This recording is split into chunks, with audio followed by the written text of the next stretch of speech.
So this week,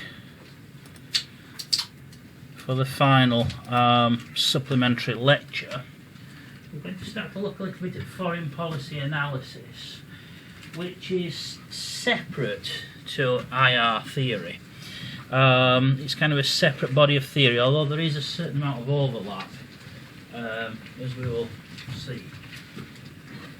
But the key difference is that IR theory tends to deal with the systems level.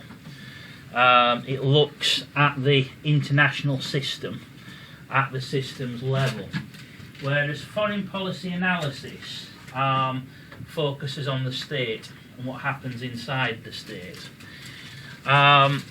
Particularly if we're looking at kind of an approach such as neorealism, for example, or neo-institutionalism for that matter. The state is kind of just treated as a black box, you know, there's kind of no attempt to look inside the state or to look at stuff like domestic politics, for example. You know, states are just kind of treated as, you know, well, what we call the unit level. The units are just kind of treated as kind of like billiard balls on a table. There's no attempt to kind of look inside and look at the mechanisms within a state. So that's where foreign policy analysis comes in. It recognises that foreign policy is a strategy chosen by the national government of the day, and that all sorts of influences potentially influence that strategy, and that there may be difference of opinion within the state. There may be different political parties, different forces within the state, attempting to push policy in one direction or another. And of course the obvious links to diplomacy as well.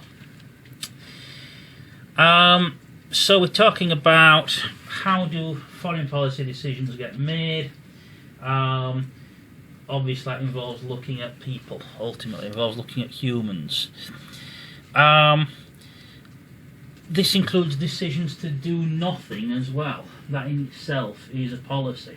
The choice to do nothing is a choice.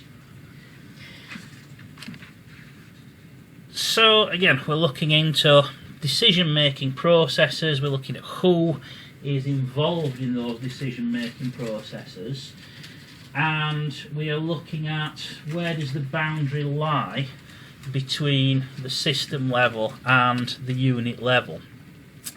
So foreign policy analysis, again, is kind of a separate field of inquiry to IR theory. It does obviously come within the broader kind of you know, discipline of international relations, but it's separate to IR theory.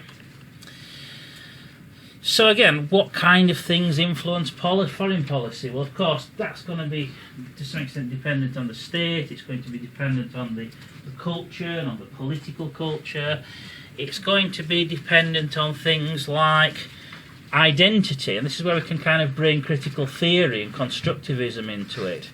You know, things like identity, nationalism, national mythology, and so on. If you look at the UK, you know, the kind of national myths around the UK, you know, as kind of, well, coming from the kind of post-imperial kind of perspective, I guess, but, you know, Second World War and all of that stuff, and then further back, Napoleon, Spanish Armada, and all of that stuff. And a lot of it is kind of semi-mythical. You know, it's rooted in real history, but there's a lot of kind of romanticisation about it as well. But that's the context in which British foreign policy operates. Obviously, domestic politics are going to play a key role. So what kind of regime is it? Is it a democracy? Is it an authoritarian regime? You know, what are the political parties involved? What is the role of the media? Is there a free press or not? Political interest groups, what kind of pressures are there from various different groups, and so on. Obviously, things like geography and resources and so on are going to play a factor. They're going to kind of dictate what is possible, what the perceived national interest is.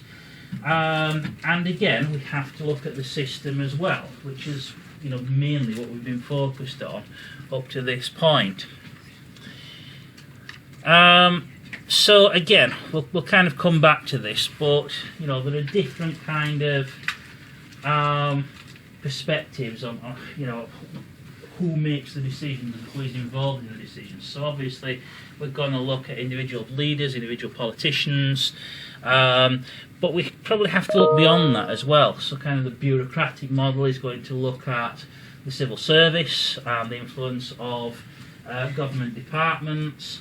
And again, particularly in the modern day, in a sense, most government departments are going to have an international dimension, much more so than in the past because of globalisation.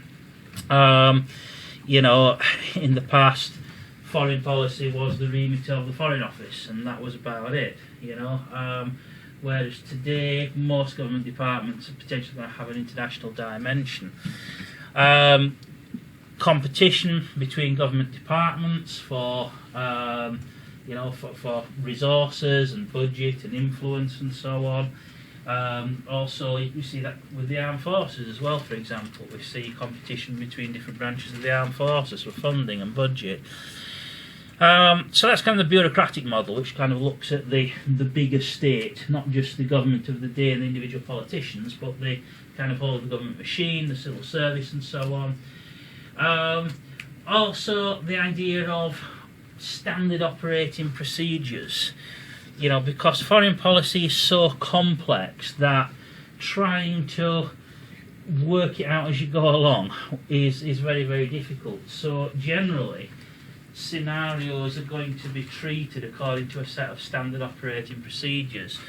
So, for example, the stuff which is going on in the Middle East right now, the US will have essentially a plan what to do if it kicks off with Iran. And that's kind of a generic plan which will have been updated over many years.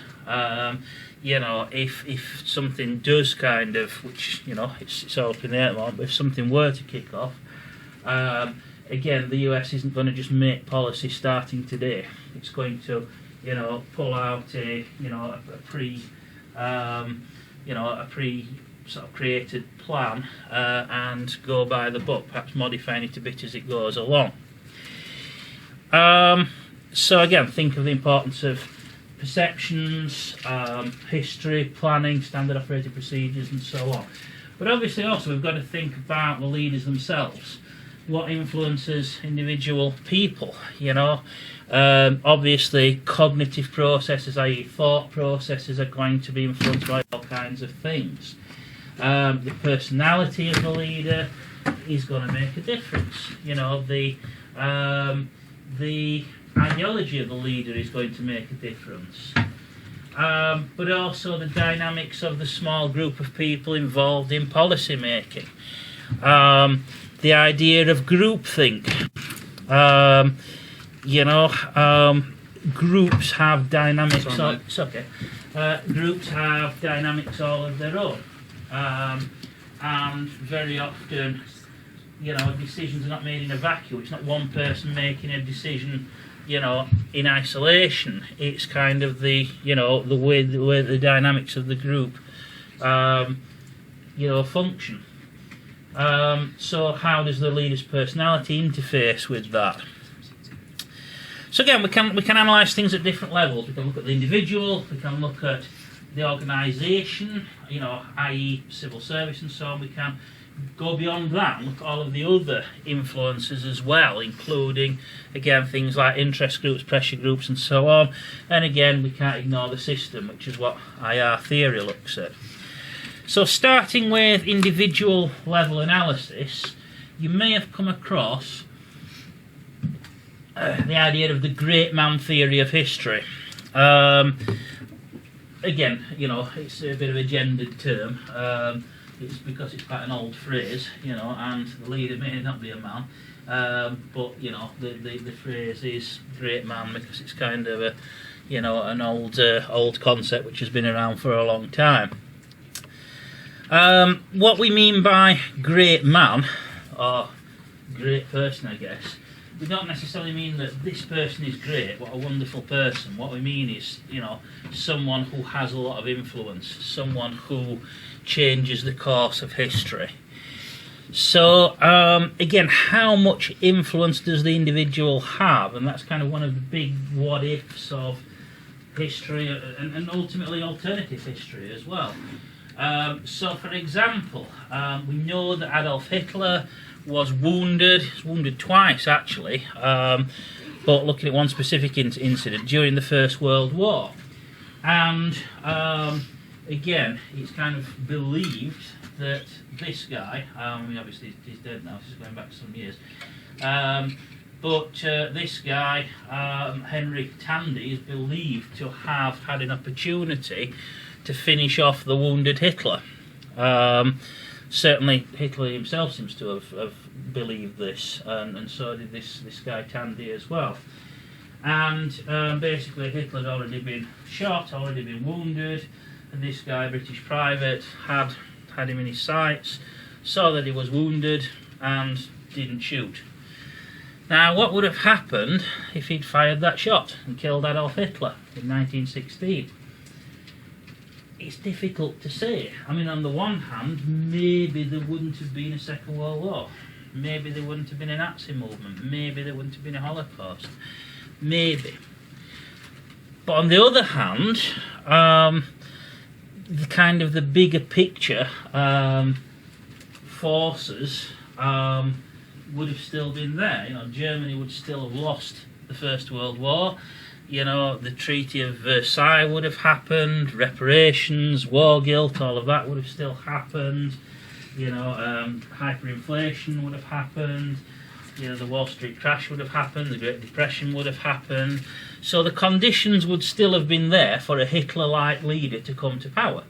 So if it hadn't been Adolf Hitler, it may well have been someone else very similar to Adolf Hitler, with similar ideology, and, you know, ultimately, you know, seeking to sort of, you know, re-establish Germany as a great power, you know, by military means, just as Hitler did in real life. So, you know, it may not have changed the big picture all that much. It probably would have changed some of the specifics, but it might not have changed, you know, the overall outcome. I mean, maybe it would have even led to a worse outcome, who knows? You know, and what happened was bad enough, but, you know, supposing the war was delayed by a few years, and a Nazi-like regime was the first to get the atomic bomb, for example. It might have changed history just enough for that to happen. We don't really know. So it's difficult to judge when we're looking at a figure like Adolf Hitler or Napoleon or Julius Caesar. How much difference did they really make as an individual? And if they had not existed, would someone else have basically stepped into the void and done similar things? So yeah, you know, we have to consider the individual. Oh, it's sometimes difficult to judge just how much, you know, the difference the individual actually makes. But at the same time, you know, we have to look at systemic forces as well. And this brings us back to the agent structure debate. We've already mentioned this a few times in class. So, you know, the idea of the agent, in this case being the state, or perhaps even the individual leader, the structure, the system structure. Well, what is the system structure? Of course, that depends on which paradigm you're looking at. So according to a realist, the system structure is the distribution of power among states. Again, by power, a realist understanding of power is the ability to coerce, the ability to make others do what you want. Power is not the same thing as capability. Capability are the tools which give you power. So if you have a strong military and you have nuclear weapons, the nuclear weapons and the military are not in themselves power, but they are the tools which can give you power. But of course, if we're getting on to kind of the post-positivist, the more critical paradigms, and that does include the English school to some extent, but particularly the developing constructivism, critical theory, they would kind of argue that the system is not just made up of material distribution of power, but also of ideas, the norms, the understandings, the rules of the game, and so on. Those are all part of the system structure as well. So yeah, that's the kind of perennial question. To what extent does the international system structure determine the choices made by agents, by states and their leaders? To what extent do leaders have agency? To what extent can individual leaders make a difference? And again, I certainly think individual leaders do make a difference, you know, even faced with the same systemic pressures. So, for example, when 9/11 happened, you know, it was a few months after the US election of 2000, well, just under a year. Now, if Al Gore, instead of George W. Bush, had won that election, and it was very close, it was a very close run thing, if Gore had actually come to power instead of Bush, would he have invaded Iraq? I tend to think not. I think Afghanistan probably yes, because I think there had to be a response to 9/11, and it probably would have involved invading Afghanistan, no matter who was in power. But Iraq, probably not. So individual leaders do make a difference, but at the same time, the structure does, you know, limit the choices available to leaders. So, to take a silly example, Belgium could not conquer France. You know, France could conquer Belgium, but it would not, because again of international law, norms, and so on, which are part of the structure as well. So again, both power capabilities, but also norms, you know, create a structure which constrains the choices available to states and their leaders. But again, you know, the IR theory we've looked at so far has been mainly looking at the system. Foreign policy analysis is mainly focused on the agents, the states and their governments. Now again, the idea of rationality, and again we've talked about this before, you know, both realism and neoliberal institutionalism, and well, liberalism more generally, assume rationalism. They assume that the choices made by leaders and governments are going to be rational. And again, paradigms like neorealism and neoliberal institutionalism are built on this logic of, okay, what is rational under conditions of anarchy? But again, foreign policy analysis kind of digs a bit deeper than that and asks, well, is the decision-making process truly rational? And what do we mean by rational anyway? What is rational? You know, so again, a realist certainly would say that leaders act according to calculations of national interest, that these calculations are kind of self-evident, you know, and a reasoning person looking at the situation and analysing the situation will make the logical choices. So if we kind of look at what the material conditions are, what are the systemic influences, and you know, what are the other conditions influencing calculations of national interest, if we have that information, we can work out what the logical choices are, and therefore we can predict state behaviour. But again, the reality is, of course, that not everyone is going to agree on what is in the national interest. Two different parties, two different leaders might have significantly different views of what is in the national interest. You know, I mean, a good example, was it in the UK's interest to leave the European Union? Well, of course, we had a hell of a big political debate about that a few years ago, and, you know, we had some pretty entrenched positions on both sides. So again, was the decision rational? That depends on your perspective. It depends on where you sit in that debate. We've already met game theory. So again, game theory originated in economics, but was later applied to IR. And again, we talked about Prisoner's Dilemma and the Stag Hunt and so on as kind of examples of game theory. Now again, we have to consider what do we mean by rationality, and the Sprouts, Harold and Margaret Sprout, actually did a lot of work on this kind of middle of the 20th century, kind of critiquing the idea of rationality. Because a decision can appear to be rational based on the information that you have at the time. You know, it may turn out later on, when you have more information, that you made entirely the wrong choice. But again, it's easy to say that with hindsight, if you like.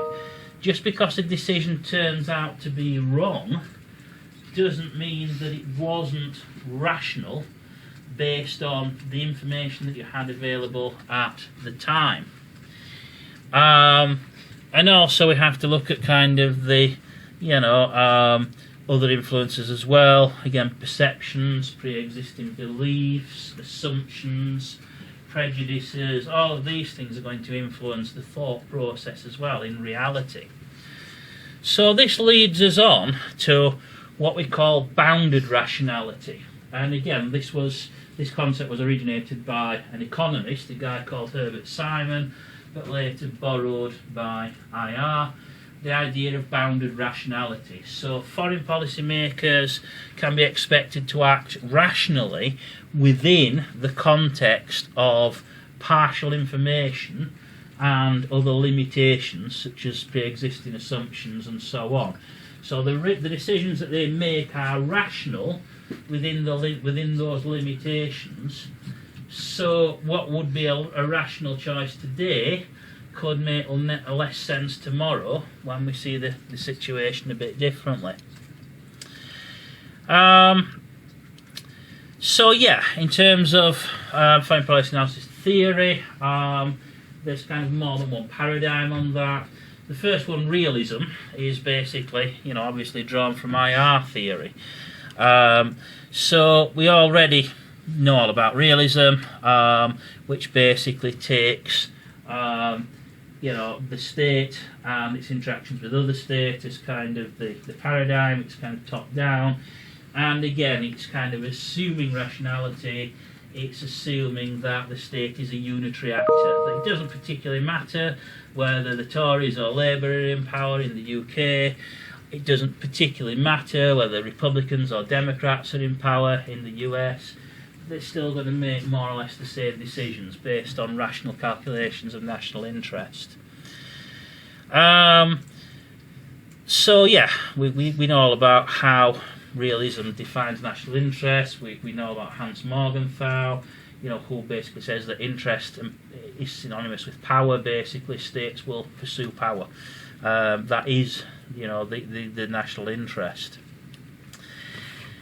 But again, how true is that? Again, I think it is certainly important to look at systemic influences and power influences, and they certainly do constrain the choices that are available and influence the choices that are available. But I think we still have to look at the minds of the leaders as well. So again, that's kind of looking at the agent rather than the structure. This is kind of the behaviourist approach. So again, we've already talked about Harold and Margaret Sprout, Robert Jervis, another kind of big name in this field. Again, looking at the individual and, down to their psychology, down to their personality, and so on. But really focusing mainly on the leader. So this is still quite a fairly narrow approach. It's saying, yeah, the leader makes a difference, but it's still focusing primarily on the leader.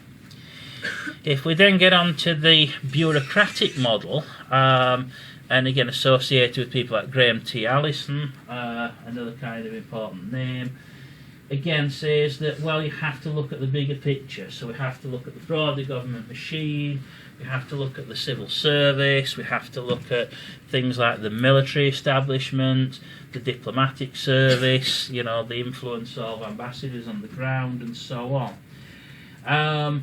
So these kind of, and again, not all of these different government departments are going to be in agreement. They're going to be competing with one another to some extent.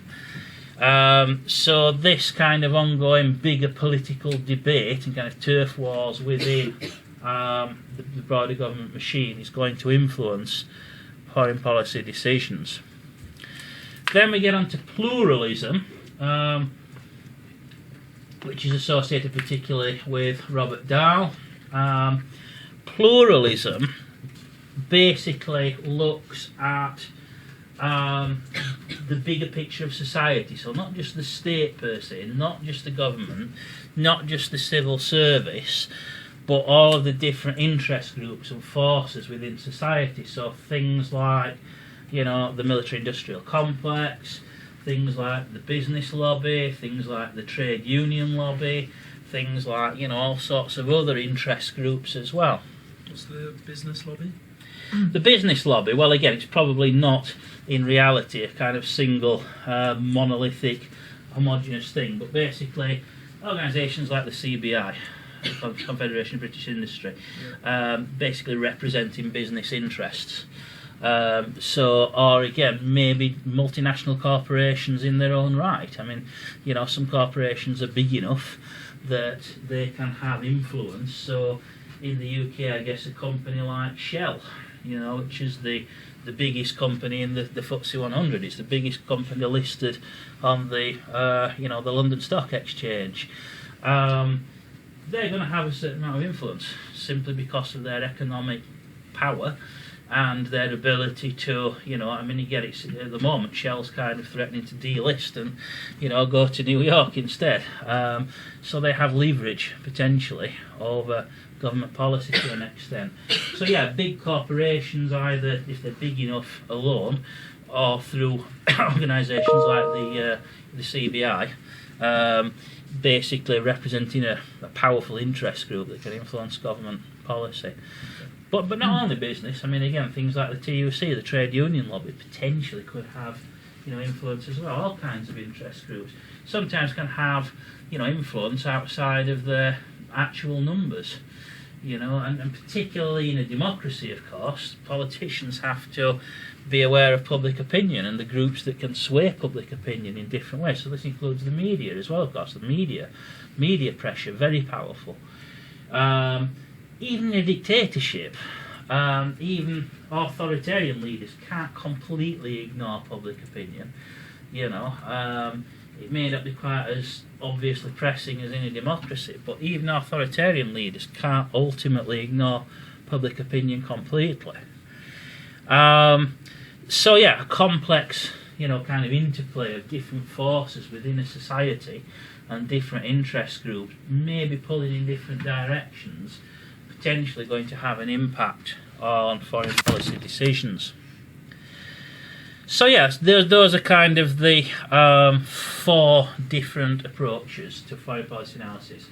We've got the rational choice model, which is we can link to realism, and again also think that understand that the rational choice may be bounded rationality, maybe what is rational, under the circumstances.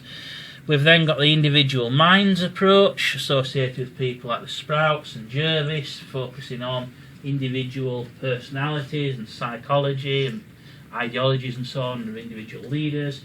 We've got the bureaucratic model, looking at the wider government machine, the civil service and so on.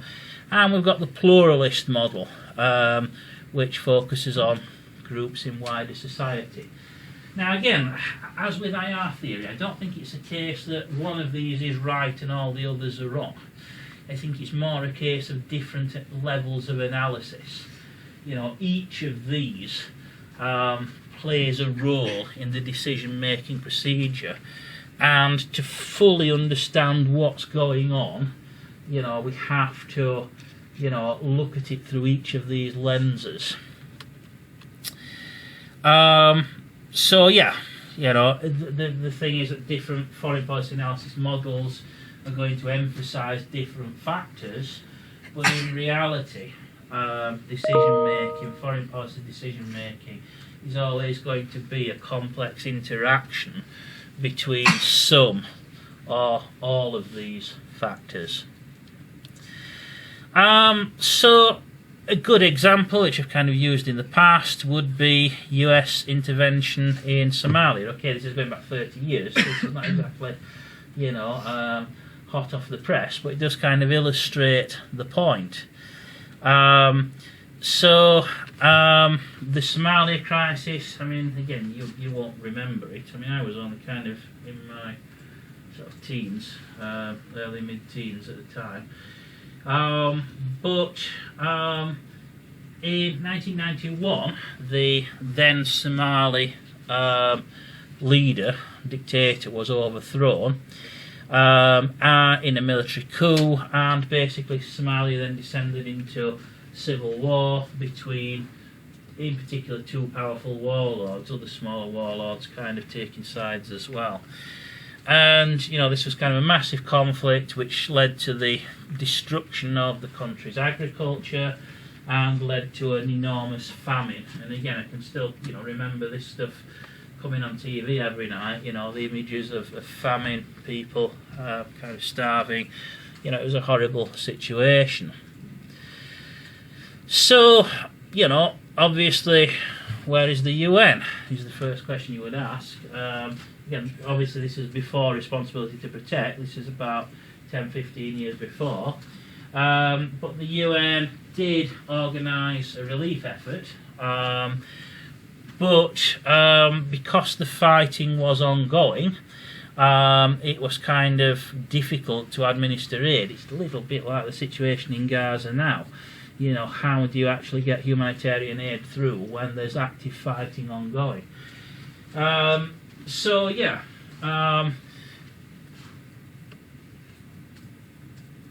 the question then, I guess is now, is okay, where is the superpower? And I mean, in '92, even more than today, the US was the superpower. There wasn't any other superpower. Just the previous year, of course, we'd had the Gulf War, and the US had kind of emerged as the global kind of policeman and so on. So where is the US in Somalia?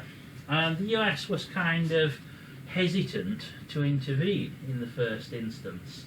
And again, that drew a lot of criticism at the time, saying, well, why do you intervene in Iraq but you don't intervene in Somalia? Is it something to do with oil by any chance?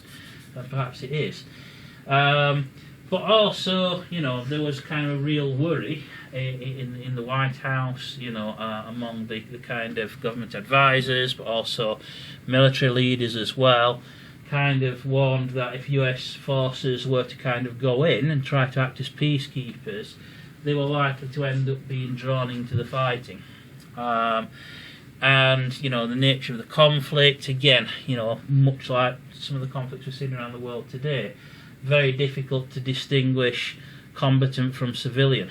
Who are the combatants, who are the innocent civilians? They look the same, they're wearing the same clothing. So really complex, difficult situation. So throughout 1992, the George H.W. Bush administration, so that was the father of the one who went into Iraq in 2003, the first George Bush, took the, throughout 92 they kind of refused to get involved. In December, just before the Bush administration left office, there was a change of heart, and the US intervened after all. So that raises the obvious question, why? Why did the US suddenly change its mind? And again, we can look at different factors. I think we can't ignore the CNN effect, the media effect. And again, I remember this was on telly every night. Obviously that, had an influence on public opinion in the US. The idea of moral leadership, so was it that, again, President Bush himself would have said, well, I had to intervene, it was the right thing to do, etc. But again, that raises the question of, well, why didn't you do it sooner then? Why did you wait nearly a year? If it's obviously the morally right thing to do, what took you a year to actually decide that it was the right thing to do. So again, we can't just look at the individual leader in this case. We have to look at other influences. We've already mentioned media influences. But what actually seems to have happened is that, again, we talked about the importance of groupthink, and there were kind of two main groups within the US government, within the White House, within the wider governmental machine, including the military and including society as well.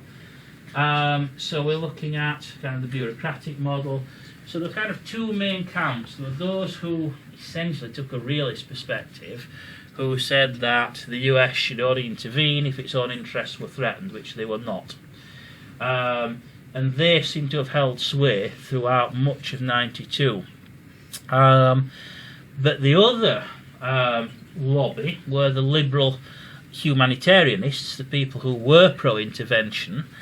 They gradually gained traction and shifted the argument, gradually changed the balance of the argument.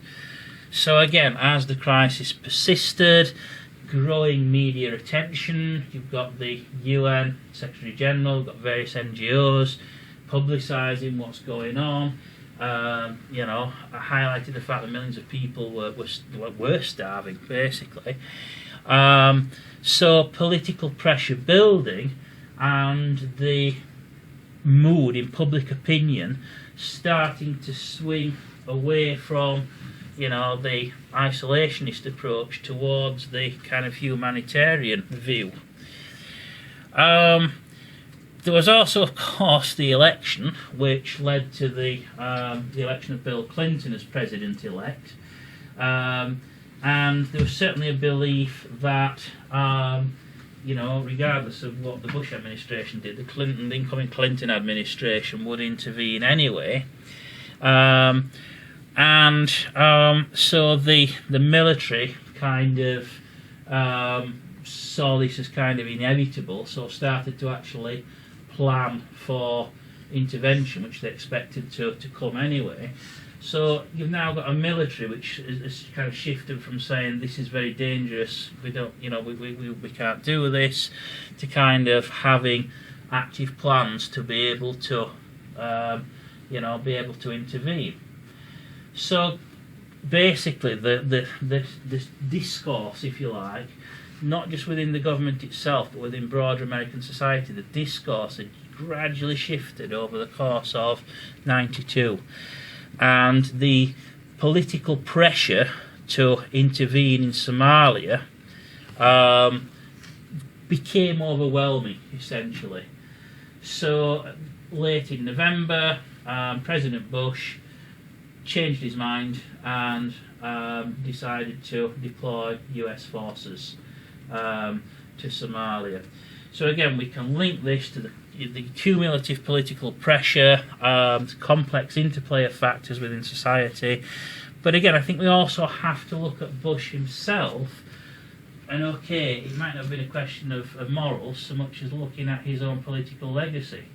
Realising that he had lost the election, and thinking about how do I want to be remembered by history. Do I want to be remembered as the president who sort of callously turned his back on millions of starving people, or do I want to be remembered as, someone who, a bit belatedly, but took the morally right decision? I think that must have played into it as well, to an extent. So yeah, again, we can apply the same line of thinking, I guess, to what's going on in the Middle East right now. And if we look at US support for Israel, it's complicated, and it's certainly, we can't just look at President Biden or even just his kind of closest advisors. We have to look at this bigger discourse which is going on in American society. And again, the sympathies can shift over time. Obviously, there's kind of a significant Jewish lobby within US government and society, but there is also a significant, voice representing, well, sympathetic to the Palestinians. There is a significant Muslim population within the US. There is a significant section of public opinion which is sympathetic to the Palestinians, and again, particularly within kind of the Democratic Party and democratic politics. Of course, there's an election coming up as well, so the Biden administration is going to be very aware of that as well, which is why, on the one hand, the US has kind of had this long-standing support for Israel, which is still there. We saw US intervention just a couple of days ago, to shoot down the kind of Iranian attack. So, and the US is kind of stopping short of going all out to put pressure on Israel to stop what it's doing in Gaza. The US could apply a lot more pressure. It could, for a start, stop arms exports. It could say to the Israelis, well, if you carry on, no more arms, no more weapons, no more support. They're stopping short of doing that for now because, again, it's kind of traditional alliances, calculations of power interest and so on. But then we've also, on the other side, we've got a public opinion which is kind of, volatile. Again, I think in October, with kind of the initial Hamas kind of raid on Israel and the aftermath of that, there's a lot of sympathy for Israel at that time. But then when we see what's happened since, and the images that are coming back from Gaza, and the way that Israel has kind of, perceived to have kind of maybe gone over the top in its response, public opinion may be shifting. And it'll be, interesting to see. I think we're already seeing increasing pressure, particularly in the election year, on the Biden administration to move away from its position of unequivocal support for Israel. It'd be interesting to see which way things go. Of course, if a wider war kicks off, again, when sort of Iran, launched the recent sort of bombardment, or just a few days ago, the bombardment of Israel, then US support was there to shoot them down. But at the same time, the US has basically, as I understand it, has pretty much said to Israel, if Iran attacks you, then we will be there to help. But if you attack Iran, you're on your own. It'll be interesting to see how that develops. Going back to Somalia case study, what was I don't really know much about it. What was the international reaction to the US intervening? It was kind of supportive, or certainly in the UK, but I think beyond as well. I think there was a sense that something needed to be done. Did they just come in and provide aid, or did they? No, they went into, first of all, they went in kind of in a peacekeeping role. The idea was that they would keep the two sides apart. But it ended up being a messy situation because the US did actually end up getting involved in the fighting, which the thing that they had feared. Did they set up a government? No. It's Somalia, to be honest, still doesn't really have a stable government. It's still kind of a failed state to this day. The US kind of intervened and tried to, perform a peacekeeping role, but, kind of got bogged down, got caught up in the fighting a little bit, well, more than a little bit, and eventually withdrew. But by that time, the worst of the famine was over, Again, Somalia is still extremely poor and still extremely unstable as well. Did the US's involvement in Bosnia at the same time kind of overshadow their failings in Somalia? In a sense. I think the two were kind of linked, certainly in the public mind and in the media mind, because again it was kind of this sense of, why is Europe more important than Africa? Why is the US keen to intervene in Bosnia but doesn't seem to care about Somalia? you know. So I think kind of the two were linked, but this was also kind of a very optimistic period as well, about, you know, the belief that the Cold War had just ended, and this feeling that we're moving towards a new world order of, you know, international norms and you know, and basically the liberal model, the idea that we are moving into a liberal world now. The old realist world of the Cold War is behind us. Now we're moving to a liberal age, and, you know, the responsibility is on. You know, I remember kind of the English school, it's about the idea of the great responsibles. The responsibility lies, particularly with the sole superpower, you know, to kind of be the benevolent hegemon and, you know, intervene on the side of right, if you like, which again is pretty idealistic looking back at it, but at the time that was the general sense. So yeah, I think the two things were kind of linked in the public mind, you know. It was a different time, it was a very different time, it was a much more optimistic time, perhaps a naive time, you know, when we look at what's happened since, but, you know, there was a belief that intervention was the way forward. But then, of course, you know, again, Somalia and Bosnia and Rwanda and you know, the kind of crisis of the 90s kind of, you know, and then followed by 9/11 kind of started to, you know, bring about a realisation that it wasn't going to be that easy. But that's when kind of the responsibility to protect doctrine kind of emerged then in the early 2000s. You know, the idea of a, you know, still kind of an optimistic view of the, you know, of intervention and of the international community responsibilities. You know, and again, that's kind of given way to kind of going back to state-on-state warfare, where we are today. So yeah, I think to sum up, foreign policy analysis, again, we don't look at it a great deal on this module, but just kind of be aware that there is this kind of whole body of theory which kind of looks at things from the unit level.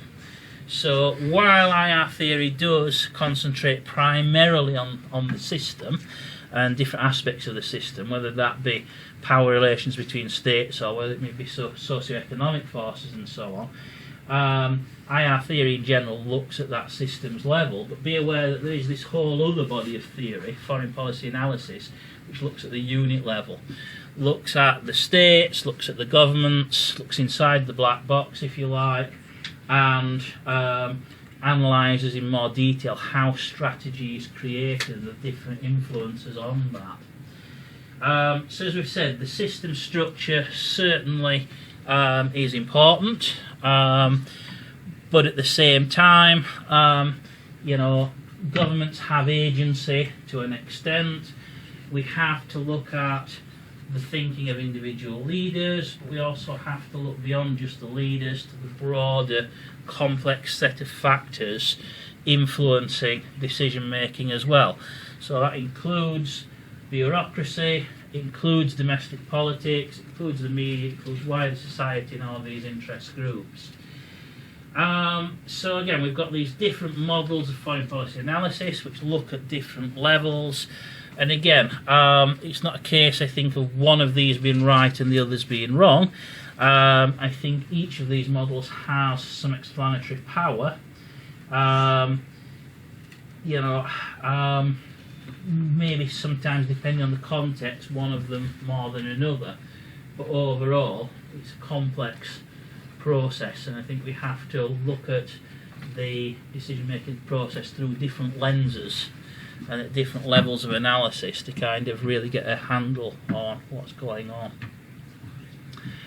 Alright, so that's pretty much everything I wanted to cover. Any questions?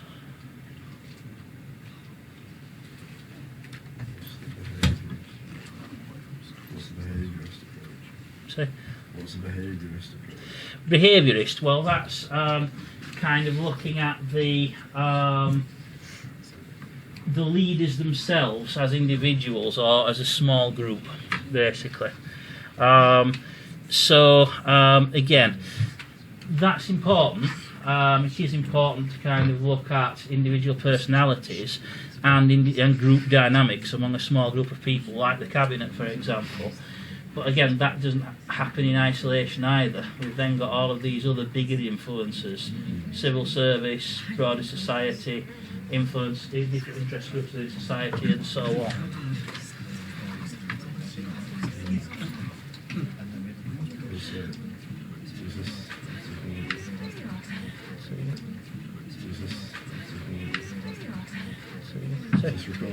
Yeah.